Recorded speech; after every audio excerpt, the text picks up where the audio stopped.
Hello, Ram Ram सा। आप सबने प्रणाम। माँ कुंजल खत्ता कहानियों में आपका स्वागत है। आज आपने मैं पितृ अमावस्या की कहानी और महत्व की कथा सुनाऊं। एक समय की बात है, देवताओं की पितृगण अग्निस्वाक जो सोमपत लोक में निवास करते हैं, उनकी मानस कन्या थी जिसका नाम अक्षोदा था। अक्षोदा ने 1000 साल तपस्या की, जिससे प्रसन्न होकर देवताओं के पितृगण और अग्निस्वाद और महर्षि पद अपने अन्य पितृगण और अमावसु के साथ अक्षोदा को वर देने के लिए पहुंच गए। वो दिन था अश्विन अमावस्या का।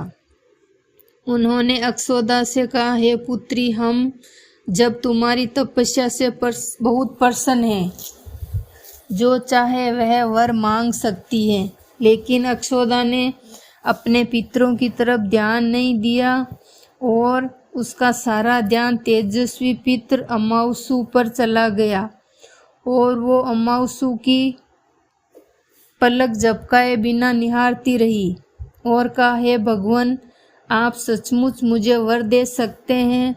इस पर तेजस्वी पितर अमावसु ने कहा,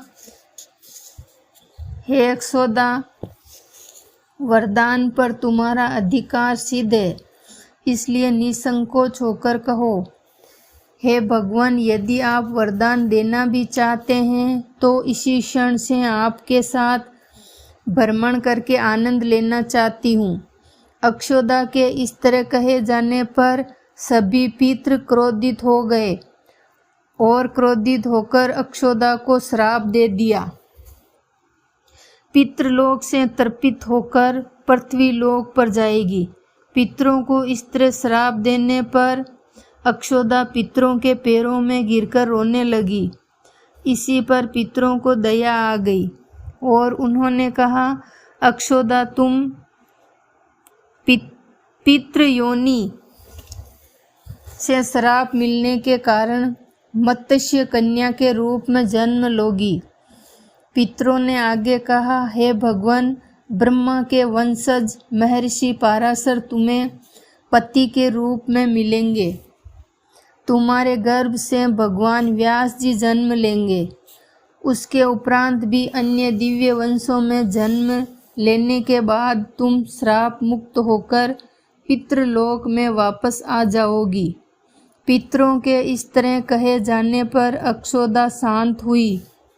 अमावसु के ब्रह्मचर्य और धैर्य की सभी लोगों ने सराहना की, इसीलिए यह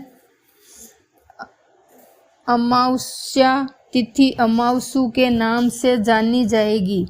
जो प्राणी किसी भी दिन श्राद्ध न कर पाए, वो केवल अमावस्या के दिन श्राद्ध तर्पण करके सभी बीते दिनों का पुण्य प्राप्त कर सकते हैं और अपने पितरों को तृप्त कर सकते हैं।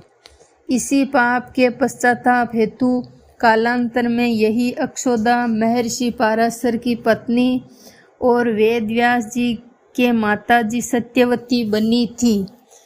राम राम सा।